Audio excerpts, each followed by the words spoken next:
On a Tuesday afternoon in April 1986, the phone rang at Pyramid Auto and Truck Supply in St. Petersburg. It seemed like a routine call.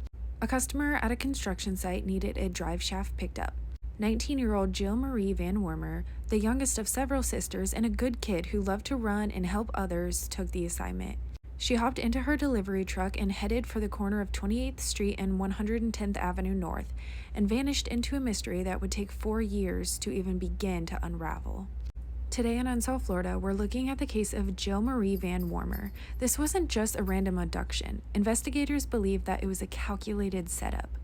Jill wasn't just a statistic. She was 19, a runner, a student, and by all accounts, the kind of person who made life easier for everyone around her. She was working at a tough job, driving delivery trucks in the mid-80s, but she did it with the same kindness she showed her family. Her parents described her as not having a mean bone in her body. At 28th Street and 110 Avenue North, there was a construction site near the garbage incinerator. It's a desolate spot even today, but in 1986, it was the perfect place for a trap. A man, who is still unidentified to this day, called the shop specifically to lure a driver there. When Jill arrived, she didn't find a drive shaft. She found a predator. The next morning, Jill's truck was found about 50 miles away in Hernando County. It was sitting on the side of US 19, keys in the ignition, and her jacket still on the seat. It was as if she simply stepped out and been swallowed into the Florida woods. It wouldn't be until May 1990 that a father and son out for a walk in the brush 8 miles further north would find what remained of Jill. Was this a one-time thing? In 1986, Florida was a hunting ground. Oscar Ray Bullen was active in the Tampa area that same year, but his MO was different. He snatched women from parking lots. The setup call implies that someone knew the business, someone had done this before. Could there be others? So I looked at patterns in the mid-80s of highway killers to see where Jill's case fit in. The setup via a business phone call is very specific and a high-risk MO. While Florida was unfortunately home to several serial killers in 1986, like Oscar Ray Bullen and Crutchley, their methods were usually more opportunistic. However, there is a possibility that this was a pattern. In the 1980s, highway serial killers often targeted people associated with transportation, so truckers, hitchhikers, and occasionally couriers. The fact that her truck was moved 50 miles up US 19 suggests a killer who was comfortable traveling that corridor.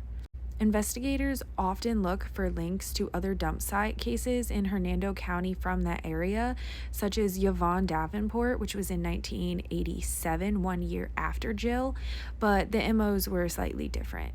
The calculation required for the setup suggests a killer who likely had a script they used to lure victims, and it is rare for a predator to develop such a specific method for only one victim.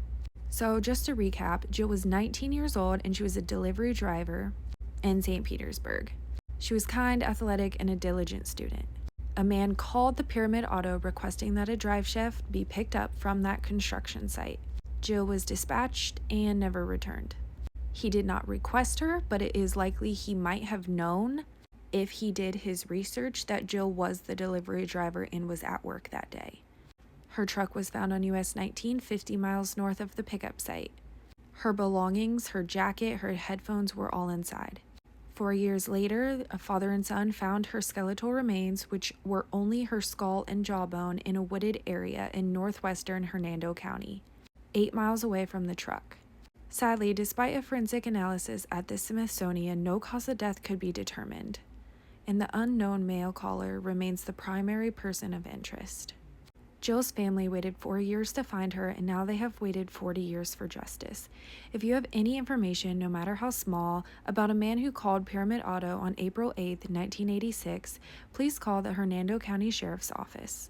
Please let me know in the comments below what you think happened to Jill, or if you have heard of any cases similar to this one. I'm no expert, but to me it sounds like someone definitely did their homework. They knew Jill was a delivery driver, they knew she was working that day, and it was a setup straight from the beginning. Unfortunately, other than 2 articles in the Tampa Bay Times, there is no media coverage for Jill's case. So if you are local to the Hernando County area, or in St. Petersburg, please consider sharing this video because you never know who it will reach. It's been over 40 years and maybe someone is out there finally willing to tell the truth about what happened to Jill. Thank you for watching Unsolved Florida. We'll see you next time.